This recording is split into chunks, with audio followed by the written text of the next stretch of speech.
Jhalod Dahod highway પર મીરાખેરી આસપાસ એક બાઇક ચાલકની બાઇકમાં આગ લાગતા ભારે અફરાતફરી મચી પામી હતી। આગના કારણે બાઇક સંપૂર્ણ બળીને ખાખ થઈ ગયું હતું, જોકે બાઇક ચાલકનો આબાદ બચાવ થયો હતો।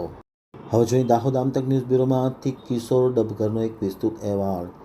ઝાલોદ દાહોદ હાઈવે પર મીરાખેરી આસપાસ એક બાઇક ચાલકની બાઇકમાં અચાનક આગ લાગતા ભારે અફરાતફરી મચી જવા પામી હતી। આગ લાગવાના કારણે બાઇક ચાલક સલામત રીતે નીચે બહાર ઉતરી ગયો હતો, પરંતુ આગમાં બાઇક બળીને ખાખ થઈ ગયું હતું।